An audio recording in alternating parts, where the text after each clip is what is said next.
Monday, February 9 is today. Good evening. Thanks for joining me in this video.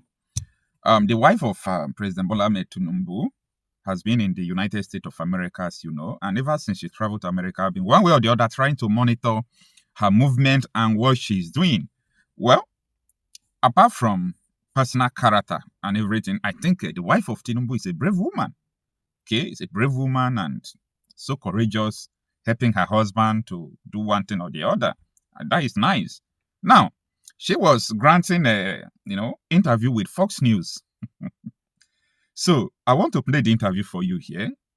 There are some things that you are not supposed to say, even though that is what your life is all about. Number one, can you imagine that the wife of your president said that Trump recognized her, that she is now gaining global attention, and that is what life is all about? You see, this statement, you are going to watch it, don't worry. This statement, it makes me to reaffirm that these people don't care about you. That, gaining global recognition is what life is all about. When you are, in US trying to change the narrative about a Christian genocide, that is the primary purpose why you went there, since your husband has not been able to travel to America since he assumed office as the president of Nigeria. Instead of you to talk about people in IDP camp, talk convincingly, that people even though what you are saying is not from your mind, that people see that you are serious about what you are saying. You said that you are gaining global recognition, and that is all life is about. So global recognition, that is just what matters. And secondly, the wife of the president also told Fox News that Tinubu has handed gun over to forest guards. Who are the forest guards? What are their identity? Because in my side, forest guards will be the ones who will go and buy pump action and register it by themselves. Okay? It has been happening right from time. People from my side, Delta State, nobody have handed gun over to them and so on and so forth. So when the wife of the president told Fox News that the president has handed over gun to forest guard, that they don't used to carry gun before, something came into my mind. I remember how Rebadu said that he gave ordinary civilians who are Fundanese, members of Mieti, under AK-47 in Kwara State.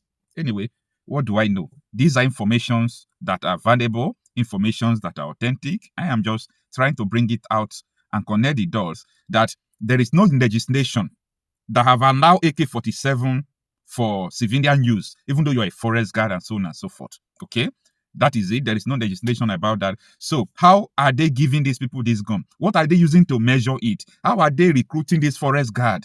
Because at the end, let it not be that the same terrorists are still the one who they are still handing this gun over to. These are the things that people will not come out to ask, but I take note of all these things. Now, the third thing she said in this interview that, made me laugh at the time was that the strike, the Christmas Day strike from Donald J. Trump, is a blessing to Nigerians.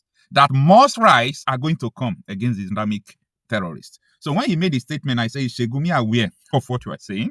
Is Sultan of Sokoto aware of what you are saying?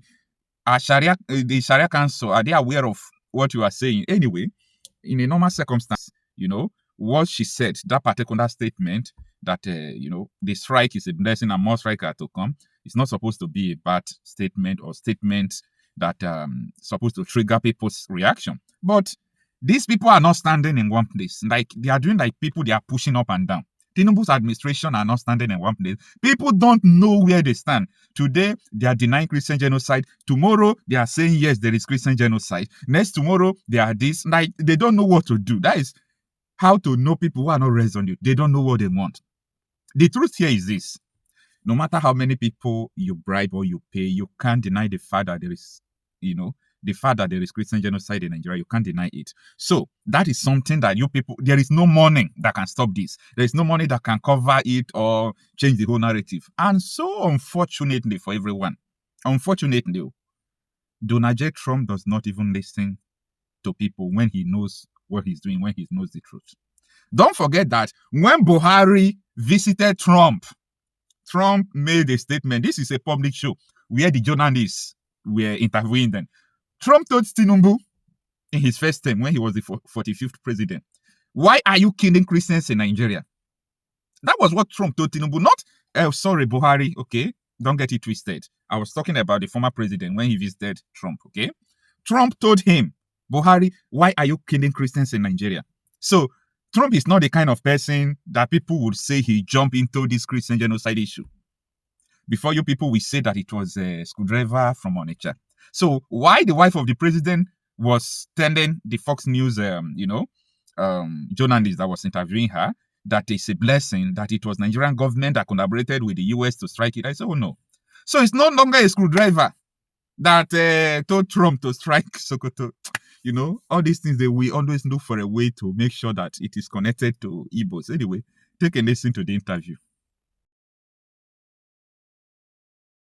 President Trump has also threatened further strikes in Nigeria if they're working with the government in that area. Yeah, so would Nigeria welcome that deeper U.S. involvement? We did. It was quite a blessing. You know, whatever is happening, you know, at times, who would have, you know, you said President Trump recognized me. Who would have thought that would happen, to even say the least? So when you look at that, you know, I'm getting global recognition in all of it, you know, despite, and that is what life is all about. If something is going to be good, it will come from, you know, the rebels, you know, and it starts like that. And then we have that attention, we have the conversation going, and we expect, you know, there will be more, you know, it's going to yield a better fruit for us, and both for us and also America. President Trump had words of praise for you this morning, but there are still some U.S. lawmakers that believe that there is as they call it, Christian genocide going on in Nigeria, and they've been critical of the government for not doing enough. What do you say to that argument?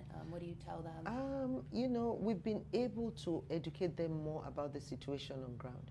We live in Nigeria. We know that, you know, this is a democracy, and we are getting close to re-election, and there will be a lot of potholes of the beliefs they want the outside world to know. And we can see that with this government, we just out of a lot of economic crisis that we inherited, because this is the first time the government of Nigeria will remove fuel subsidy. We were producing oil, but we were not refining them. So now Nigeria, we have refined products, and we're not importing fuel like before. So our exchange rates are stabilizing. The country is moving forward. We're trying to make sure that insecurity we can tackle. And the president has even changed the service chiefs. You know, they've replaced them with new ones. So we're looking at reforms. In November, because of what is going on and the world concern about Nigerian Christians, the government, my husband declared a state of emergency on the 26th November 2026, and on insecurity. And by that, what did he do? He had to ask the police inspector general to recruit additional 50,000 police officers, and then the soldiers 24,000 officers, so that they can help in, you know, to secure insecurity. And not only that, there are 10,000 forest guards that were not carrying arms before. It said they should be armed so that they can secure the forest where all those terrorist groups, you know, take hiding, and so that, you know, and also the bandits and people that are, you know, killing for ransom or asking people, kidnapping for ransom rather. So those are the target. And also not only that, 11,566 police officers that were under VIP assignments have been recalled, so that, and they've been sent to all the hotspot areas in Nigeria, like Plateau State, Benue State, Taraba, and also other communities that they felt that they needed. So, and that's what, you know, has been happening. So we hear what the world is saying. We are concerned about our people's safety.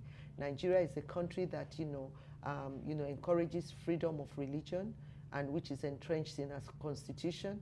And we're trying to make sure that even investors, when they come to Nigeria, because our, you know, economic growth is rising steadily, and then we want to make sure that, you know, we can do that. And there's so much work to be done. So we are not ready to blame past administration, because when Nigeria was in the boom age, we didn't really invest well. So, and this is what, you know, we've inherited now. We have to see what to do, and we have to partner with other countries who mean well for Nigeria, and and those who can help us, making sure that our insecurity situation is dealt with.